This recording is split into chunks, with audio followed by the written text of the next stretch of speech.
नमस्कार, मैं हूं सुरुचि और आप सबका स्वागत करती हूं खास बातचीत में। आज हमारे साथ हमारे मेहमान हैं डॉक्टर भूषण शुक्ला, जो पिछले 23 वर्षों से चाइल्ड मेंटल हेल्थ को लेकर काम कर रहे हैं और बहुत सक्रिय काम कर रहे हैं इस क्षेत्र में। उन्होंने नो बैड टच को भी बताया है सत्यमेव जयते के थ्रू, जो आमिर खान का एक बहुत ही चर्चित शो रहा है। आइए मैं आपसे मिलवाती हूँ डॉक्टर शुक्ला को। डॉक्टर शुक्ला, आपका बहुत बहुत स्वागत है हमारे कार्यक्रम में। शुक्रिया आपने वक्त दिया। डॉक्टर शुक्ला, आपकी जर्नी 23 साल पहले इस चीज़ की शुरुआत हो गई थी, किस तरह से रही आप बताएंगे?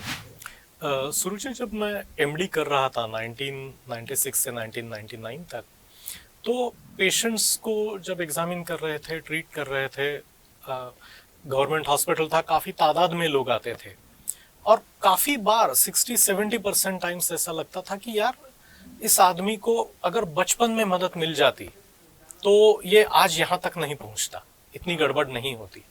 तो तब मैंने सोचा कि एडल्ट्स के साथ काम करना ये शायद लेट हो रहा है, मुझे बच्चों के साथ काम करना चाहिए ताकि प्रिवेंशन हो सके। क्योंकि मेडिसिन का बेसिक प्रिंसिपल ये है कि जो बीमारी आप जड़ से निकाल सकते हैं या जो उत्पन्न होने के पहले ही नष्ट कर सकते हो, तो उसमें मेडिसिन का एक्चुअल स्किल है। तभी मैंने ये डिसाइड किया था कि मुझे बच्चों के साथ काम करना है, तो इसीलिए मैंने उसी ट्रेनिंग पे ज़्यादा फोकस किया। सर, अभी जब हम कोविड का टाइम था तब सबसे ज़्यादा पेरेंट्स ने अपना वक्त बच्चों के साथ बिताया और बहुत सारी इस तरह की तकलीफें भी आई पेरेंट्स को पेरेंटिंग में। और अभी पेरेंटिंग बहुत नए तरह का एक चैलेंज है, आप उस पर क्या कहना चाहेंगे पेरेंट्स के लिए? पेरेंट्स के लिए तो ये बहुत बड़ी दिक्कत रही, क्योंकि सिर्फ बच्चों के साथ उन्होंने ज़्यादा टाइम नहीं स्पेंड किया, लेकिन पेरेंट्स ने एक दूसरे के साथ भी बहुत ज़्यादा टाइम स्पेंड किया जी। तो काफ़ी सारे फैमिलीज ने इतना सारा वक्त एक साथ शायद ज़िंदगी में पहली बार निकाला हो। तो हमेशा ऐसे हो जाता है कि जब आप किसी के साथ बहुत ज़्यादा टाइम रहते हो या फोर्सिबली रहना पड़ता है तो फ्रिक्शन तो हो जाता है। तो काफ़ी सारे फैमिलीज़ ने ये जो फ्रिक्शन है वो देखा है, रिलेशनशिप्स को चेंज होते हुए देखा है। काफ़ी लोगों ने इसका अच्छी तरह से उपयोग करके अपने रिश्तों की गहराइयाँ बढ़ाई है, लेकिन बहुत सारे लोगों को तकलीफ भी हुई है छोटे घर में एक साथ रह के। जी, बच्चे स्कूल नहीं जा रहे थे, बच्चे खेलने नहीं जा रहे थे, घरों में बंद गए थे और अब फिर से स्कूल खुल गए हैं। बहुत सारे ऐसे छोटे बच्चे थे जिन्होंने नर्सरी और KG1 और KG2 का सफ़र नहीं कर पाए, उनको वो पीरियड में एक लैक हुआ। उसकी वजह से अभी एक अलग तरह का टेंशन वो महसूस करते हैं। क्लास टीचर्स भी इस बात को रजिस्टर कर रही हैं और बहुत सारे छोटे छोटे बच्चों के लिए सेशंस लिए जाते हैं। उसके लिए आप किस तरह से देखते हैं कि हेल्प किया जा सकता है उन बच्चों को? ये बात तो बिल्कुल सही है। 2-2.5 साल तक बच्चे स्कूल नहीं गए हैं, घर में रहे हैं, काफ़ी फ्रीडम रहा है। एक जगह पे बैठने की भी उनको कोई ज़रूरत नहीं थी कि बच्चे सो के क्लासेस अटेंड कर रहे थे, इधर उधर घूम रहे थे, लाउड पे फ़ोन लगा दिया था और ये सब चल रहा था। और उनको लगा कि शायद यही चलता रहेगा, क्योंकि एग्जाम्स भी घर पे बैठ के चल रहे थे, बुक्स बाजू में खुले थे, एक दूसरे दोस्तों के साथ व्हाट्सएप पे बातें करके आंसर्स दे रहे थे जी। तो जो एग्जाम का जो टफनेस था, जो टेंशन था, वो बिल्कुल 2 साल लोगों ने एक्सपीरियंस नहीं किया है। और अब जब फिजिकली वहां जाके 6-8 घंटे बैठना पड़ता है, यूनिफॉर्म पहनना पड़ता है, सब नियम कानून सब पालने पड़ते हैं, टीचर्स को फेस करना पड़ता है, रियलिटी वाली एग्जाम देनी पड़ती है, तो बच्चों को काफी डिफिकल्टी लग रही है। हर एक क्लास में 2-3 बच्चे ऐसे हैं कि जो अभी बोल रहे हैं कि हमें स्कूल जाना ही नहीं। हाँ। स्कूल से नाम से ही जो डर जाता है, डिनायल आ गया है बच्चों में। बिल्कुल। तो मुझे लगता है कि हम भारत में हमेशा कम्युनिटी का विचार करते हैं जी। तो एक एक बच्चे के अलग काउंसलिंग करने से ये बहुत ज्यादा अच्छा रहेगा कि अगर पूरा स्कूल इसको एड्रेस करता है, पूरी क्लासरूम इसको एड्रेस कर सकती है। बच्चे अगर एक दूसरे की मदद करते हैं, देखिए काउंसलर जाके बच्चे को काउंसलिंग करे, उसकी भीति कम करे, डर कम करे, इससे ज्यादा अच्छा होगा कि उसके 4 दोस्त अगर उसके घर पे जाते हैं और उसको इनकरेज करके स्कूल में लेके आते हैं, क्योंकि ये कॉमन प्रॉब्लम है, ह्यूमन प्रॉब्लम है। इसको मेडिकलाइज करके बच्चों को एंजाइटी डिसऑर्डर वगैरह वाले के लेबल लगाना बिल्कुल गलत है। अगर बच्चे, टीचर, स्कूल एक दूसरे की मदद करते हैं, एज अ कम्युनिटी इसको अप्रोच करते हैं, तो ये प्रॉब्लम बिना काउंसलिंग के, बिना मेडिकेशन के भी ठीक हो सकता है, लेकिन इसको कम्युनिटी एक्शन की जरूरत है। सर बहुत बार ऐसा देखा गया है कि स्कूलों में जो है काउंसलिंग होती ही नहीं है बच्चों की, इस चीज़ को रजिस्टर नहीं किया जाता है। टीचर्स लिख के भेज देते हैं कि परफॉर्मेंस पुअर है बच्चे का, बच्चा लिख नहीं रहा है, बच्चा एक्सप्रेसिव नहीं है। उस समय किस तरीके से काम करना चाहिए? मुझे लगता है कि अभी के प्रॉब्लम का स्टेटमेंट बताना या वो लेबल लगाना जी। जिससे बच्चे को उपयोग नहीं होता। तो जब हम बच्चे के बारे में बात कर रहे हैं तो बच्चे की डिफिकल्टीज क्या है या इस पॉइंट तक बच्चा कैसा पहुंचा है, इसका विचार होना ज्यादा जरूरी है। तो पेरेंट्स को और टीचर्स को एक तो ये बच्चे के सामने बात नहीं करनी चाहिए, क्योंकि काफी बार ऐसा होता है कि पीटीएम में टीचर्स बैठे हैं, पेरेंट्स बैठे हैं, बच्चा बैठा है और जैसे कटघरे में खड़ा है और उसकी केस चल रही है कि ये गुनहगार है, इसके ये लिस्ट पढ़ी जाती है कि ये गुनाह इसने किए हैं, तो अभी इसको क्या सजा दी जाए। तो ये ना होके ये बच्चे को डिफिकल्टी क्या है, ये परफॉर्म क्यों नहीं कर रहा है, उसको स्कूल अटेंड करने में, कंसंट्रेट करने में, फोकस करने में डिफिकल्टी क्या है, इस पे अगर चर्चा हो तो ज्यादा फायदा होगा। जो नए तरह के पेरेंटिंग है और नए तरह का जो स्कूल है उसमें बोला जाता है कि मॉर्निंग रूटीन ये है, आफ्टरनून रूटीन ये है, क्योंकि माँ बाप दोनों वर्किंग हैं, बच्चे को ज़्यादा टाइम नहीं दे पाते, तो डे बोर्डिंग कंटिन्यू हो जाता है। उसके बाद 24 घंटे के जो मेड्स होते हैं वो घर पर होते हैं। बहुत बार बच्चों को बहुत जो अच्छे स्कूल है इंग्लिश मीडियम है वहाँ तो गुड और बैड टच बताया जाता है, लेकिन जो हिंदी मीडियम के जो स्टूडेंट्स हैं या जो इस तरह के स्कूल हैं जो उतने आधुनिक नहीं हैं, उनमें ये गैप अभी भी है। इसको आप किस तरह से देखते हैं, क्या करने की ज़रूरत है, किस तरह से मेजर्स लिया जा सकता है पेरेंट्स के द्वारा? बच्चों को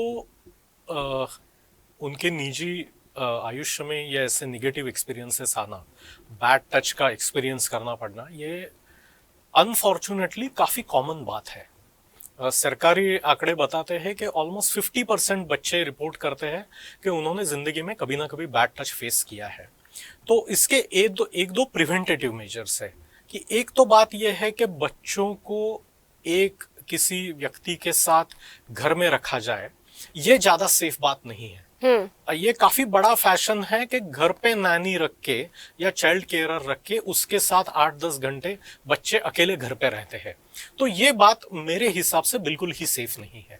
उससे तो ये अच्छा है कि बच्चा चाइल्ड केयर में रहे जहां और 8-10 बच्चे हैं, बड़ा सा ग्रुप है और 2 या 3 एडल्ट उनको सुपरवाइज कर रहे हैं, मदद कर रहे हैं, क्योंकि बच्चे एक दूसरे के साथ सेफ रहते हैं। और उसका सबसे बड़ा एडवांटेज ये है कि बच्चे सोशलाइज होते हैं जी। अकेला घर पे रहने वाला बच्चा ये राजपुत्र या राजपुत्री बन जाता है कि वो जो उसकी कोई केयरर है उनको ऑर्डर करे और उनका एक अलग सा इक्वेशन बन जाता है। तो ये बच्चे फिर एडल्ट जिंदगी जीने के लायक नहीं रहते, क्योंकि उनको सोशलाइजेशन स्किल्स नहीं है, खुद का कुछ काम करने के स्किल्स नहीं है। तो बच्चों को सेफ रखने के लिए बच्चों को ग्रुप में रखना जरूरी है। तो स्कूल है, आफ्टर केयर है, स्पोर्ट्स है, जिसमें काफी सारे बच्चे एक साथ रहे, तो ये बच्चों के लिए सबसे सेफ जगह है। सर एक तो आपने बात बताई कि जब पेरेंट्स नहीं है तो किस तरह से हम बच्चों को सेफ रख सकते हैं। दूसरा, बच्चों को बार बार गुड और बैड टच बताया जाता है, लेकिन जब हम इस तरह की घटनाएं जब सामने आती हैं तो कोई बहुत करीबी होता है बच्चे के, या तो वो फैमिली से होता है या फैमिली फ्रेंड होता है कोई, जो इस तरह की घटना में इन्वॉल्व होता है। तो बच्चों को किस तरीके से पेरेंट्स बता सकते हैं कि आपके क्लोज तो हैं, लेकिन ये आपके बैरियर्स या फिर ये आपकी लाइन है, that you should not be crossing that line? Suruchi, ये बहुत इंपॉर्टेंट सवाल है, क्योंकि बच्चों को ये जो ट्रेनिंग है, जैसे हम बच्चों को सिखाते हैं कि रास्ता कैसे क्रॉस किया जाए या फायर के साथ कैसे हैंडल किया जाए या गर्म चीज कैसे हैंडल की जाए, वैसे ही ये सेफ्टी ट्रेनिंग है। पहली बात तो ये है कि गुड टच बैड टच ये जो बोला जा रहा है ये गलत है। सिर्फ बैड टच की बात होनी चाहिए, क्योंकि जो लोग बच्चों को इस तरह से टच करते हैं या अत्याचार करते हैं वो शुरुआत हमेशा गुड टच से करते हैं, क्योंकि ये करीबी लोग रहते हैं। तो ये गुड टच वाली जो बात है ये हमें बाजू में रखनी है, हमें फोकस बैड टच पे करना है। बच्चों के साथ अगर आप ये 2 शब्द साथ साथ यूज करेंगे तो बच्चे और ज्यादा कंफ्यूज हो जाते हैं। तो इंपॉर्टेंट बात यह है कि बच्चों को यह बताना है कि आपके शरीर के कुछ हिस्से ऐसे हैं कि जिसे आपके माँ बाप छोड़ के बाकी किसी को छूने की जरूरत नहीं है, उनको परमिशन नहीं है। एक तो आपकी छाती है, आपके टांगों के बीच का भाग है और आपका पिछवाड़ा है, जिसपे किसी को भी हाथ नहीं लगाना है, किसी भी तरह का टच नहीं करना है। ये 3 आपके डेंजर एरिया है। इसमें अगर कोई भी हाथ लगाता है या कुछ कोशिश करता है तो आपको लाउडली उसको ना बोलना है। ये काफी सारे लोग ये रियलाइज नहीं करते कि जोर से ना बोलना, इसमें आपका 90% काम हो जाता है। क्योंकि जो भी कोई ये कोशिश कर रहा है, बच्चे को तकलीफ देने की कोशिश कर रहा है, वो ना सुनने की उसकी तैयारी नहीं है, उसने ये सोचा नहीं है, उसके प्लान में ना नहीं है। तो जब वो लाउडली ना सुनता है तो वो पीछे हट जाता है। और फिर बच्चे को क्या करना है, पहले जोर से ना बोलना है, उस जगह से भागना है। और जो उनको सेफ आदमी लगता है, जो यूजुअली बच्चे की माँ या दादी या नानी या कोई फीमेल टीचर होती है, उनको जाके ये बताना है। तो इसे हम नो गो टेल ऐसे 3 स्टेप्स बोलते हैं कि शाउट नो, ना जोर से चिल्ला के बोलना है, हाँ। वहां से भागना है, सेफ जगह पे जाना है। और जो सेफ व्यक्ति, जो सेफ स्त्री आपने आइडेंटिफाई की है, उनको ये बताना है। स्त्री को क्यों बताना है? क्योंकि 90% 95% अब्यूजर्स ये पुरुष रहते हैं जी। तो जो स्त्री है, जो बच्चे की माँ है, उसकी स्कूल टीचर है, उसकी दादी है, नानी है, ये बच्चे की जिंदगी की सबसे सेफ व्यक्ति है। तो उनको जाके बच्चों को बताना है, बच्चा पुरुष हो या स्त्री हो, उसको बताना है अपनी माँ को, दादी को, नानी को, जिसको उन्होंने सेफ व्यक्ति करके आइडेंटिफाई किया है। तो ये जो ना बोलना, वहां से दूर जाना और सेफ व्यक्ति को बताना, ये जो 3 स्टेप्स है, ये बच्चों को बतानी चाहिए। सर, दूसरा जो एक बड़ा मामला आ रहा है, जो हमारे छत्तीसगढ़ में आजकल बड़ा देखने मिल रहा है, सुसाइडल अटेम्प्ट्स बहुत हो रहे हैं और सुसाइड के केसेस भी हर महीने 8 से 10 केसेस पूरे राज्य में आ जाते हैं। और वो बच्चे यंग बच्चे हैं, स्कूल के बच्चे हैं। अभी ही थोड़े दिन पहले ही, 2-3 दिन पहले की अगर मैं बात करूं, एक पूरी फैमिली ने सुसाइड अटेम्प्ट कर लिया क्योंकि कुछ क्राइसिस थे उनकी फैमिली में। इन सब सिचुएशंस में हम बच्चों को किस तरह से सेव कर सकते हैं? पहला तो एक यंग बच्चा जो विलिंगली सुसाइड कर रहा है, नोइंगली सुसाइड कर रहा है, और दूसरा जहाँ एक फैमिली जो है वो सुसाइडल उस पैड पे जा रही है। ये जो आपने सुसाइड की जो बात की है, ये भारत के लिए बहुत बड़ी बात है। शायद ये काफी सारे लोगों को पता नहीं है कि भारत दुनिया की सुसाइड कैपिटल बन रहा है। पर 1000 पॉपुलेशन जितनी सुसाइड होते हैं, जिसमें हमारा नंबर दुनिया के टॉप 5-10 देशों में लगता है। कि अगर कोई सुसाइड ओलंपिक है तो हमारी जो रास्ता हम चल रहे हैं, वो हमको सुसाइड गोल्ड मेडल की तरफ लेके जा रहा है। 15 से लेकर 29 की उम्र तक का जो हमारा एज ग्रुप है, वहां सुसाइड ये 2nd और 3rd leading cause of death बन गया है, इनकी मृत्यु का कारण बन गया है। तो हमारी यंग जनरेशन सुसाइड से मर रही है। There are almost 2 lakh suicide पूरे भारत में हर साल में होते हैं। When I was reading some of the articles, it was stated that Chhattisgarh is the 2nd state in India where most of the suicide cases are happening, attempt is making. तो ये बहुत गंभीर है। ये मानसिक अस्वास्थ्य का लक्षण है। जब एडल्ट व्यक्ति में सुसाइड होती है या बच्चे में सुसाइड होते हैं, तो मेजॉरिटी केसेस में मानसिक अस्वास्थ्य का कोई ना कोई रीज़न रहता है। ये काफ़ी टाइम से चलता रहता है और फिर उसका कल्मिनेशन सुसाइड में हो जाता है। मुझे लगता है कि एज अ सोसाइटी हमें इसके लिए ज़्यादा सेंसिटिव होना ज़रूरी है।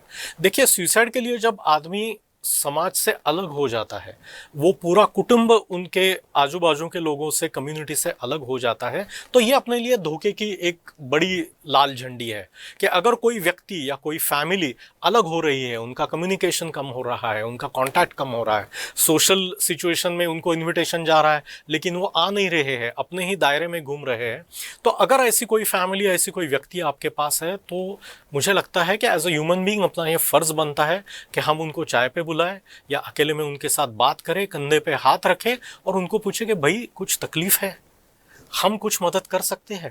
तो इतना एक सेंटेंस, वो एक ह्यूमन कांटेक्ट, इनमें से मेजॉरिटी लोगों को सुसाइड से वापस लेके आएगा।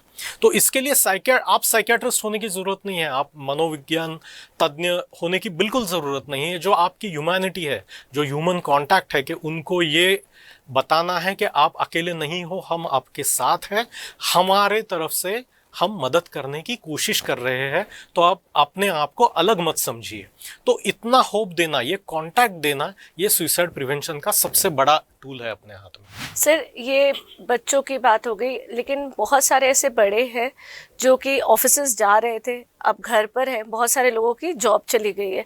उसमें बहुत सारे लोगों में ये पाया गया है कि मेंटल हेल्थ का ड्रामेटिकली जो है लोगों को इशू आ रहा है। एंटी डिप्रेशंस लेते हैं, स्लीपिंग पिल्स लेते हैं, या तो फिर अपने ही आप से वो लोगों से कट के अलग अलग दुनिया में चले जाते हैं। लेकिन वो लोग फिर भी मेंटल हेल्प नहीं लेते।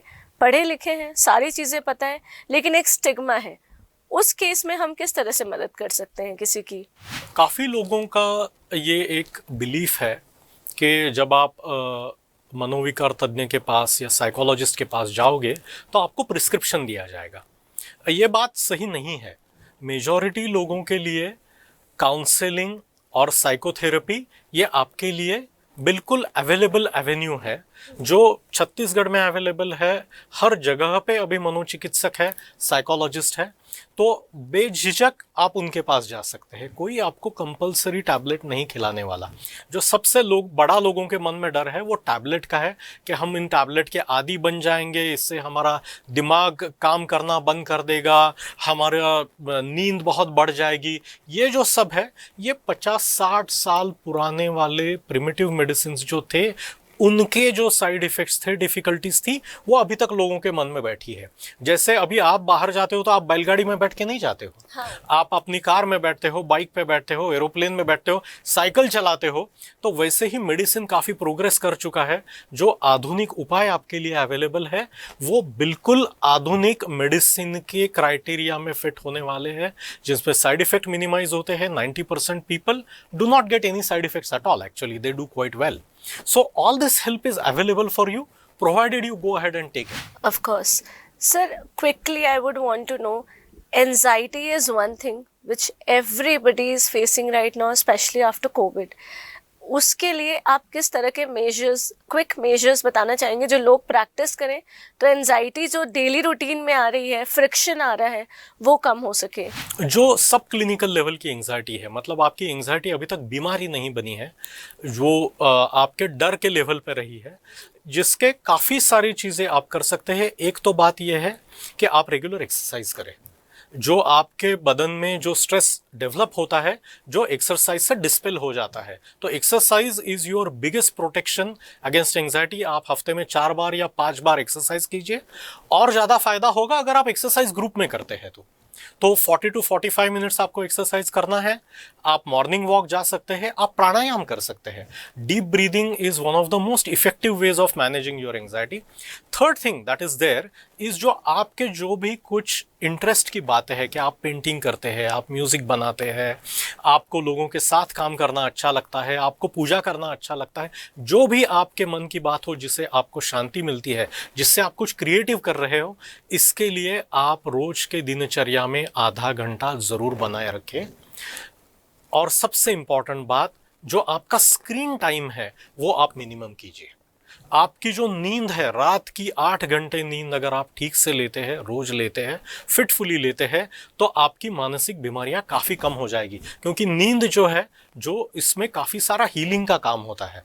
और ये अगर आपके पास ये निसर्ग ने दी हुई दवा है कि ये रोज रात को आप ले रहे हैं, आपकी एंजाइटी कम हो रही है, आपका डिप्रेशन कम हो रहा है, आपकी जीने की जो तमन्ना है वो बढ़ रही है, आपका हेल्थ बढ़ रहा है, तो किसी भी चीज़ से आप अपनी नींद मत कॉम्प्रोमाइज़ कीजिए। 8 घंटे नींद रोज की बिल्कुल लीजिए, आपके हक की बात है। इसके लिए स्क्रीन्स जल्दी बंद कीजिए, खाना थोड़ा जल्दी खाइए, टीवी बंद कीजिए, सब बंद। अभी ये मैं टीवी पे बोल रहा हूँ, लेकिन देखिए बात तो ये है कि 10 बजे तक ये सब बंद करके लोगों को सोना चाहिए, अच्छी तरह से सोना चाहिए और हेल्दी रहना चाहिए। जी डॉक्टर भूषण, सत्यमेव जयते में आमिर खान ने आपका एक कॉन्सेप्ट था बैड टच वाला, वो लिया, उसके बारे में थोड़ा सा बताएं हमें। ये बहुत इंटरेस्टिंग बात रही कि bad touch, no bad touch का मैं काफ़ी सालों से काम कर रहा था, 1999 से काम कर रहा था। और मेरे एक दोस्त ने ये बताया कि भाई तुम अकेले कब तक कितने लोगों को बताओगे, तुम इसका एक वीडियो बना के यूट्यूब पे क्यों नहीं डालते। तो मैंने वो दोस्तों की मदद से मीता काबरा जो मेरी दोस्त है, उसने उसमें काफ़ी इंटरेस्ट लिया था, उसने ये सब अरेंज किया था मेरे लिए। तो ये वीडियो बना के हमने यूट्यूब पे डाला और कुछ हफ्तों में उसके व्यूअर्स 2 लाख तक चले गए। और एक दिन मुझे एक फ़ोन आया, उसमें बोला कि हम आमिर खान के स्टूडियो से बोल रहे हैं, आमिर खान प्रोडक्शन से बोल रहे हैं, और ये आपका है तो इसमें हमें इंटरेस्ट है। तो मुझे लगा ये कोई प्रैंक कॉल कर रहा है। तो मैंने बोला कि आप आमिर खान के यहाँ से बोल रहे हैं, मैं भी राष्ट्रपति भवन से बोल रहा हूँ। तो उन्होंने बोला नहीं सर, हम सीरियस है। तो मैंने फिर भी, मेरे मन में स्कैम सबसे ऊपर था, तो मैंने बोला कि आप ऑफिशियल ईमेल आईडी से मुझे ईमेल भेजिए, ये मेरा ईमेल आईडी है। तो उनका एक्चुअली 5 मिनट में ऑफिशियल ईमेल आईडी से ईमेल आ गया। तो फिर उसको मैंने रिस्पॉन्ड किया, उनका इनविटेशन आया।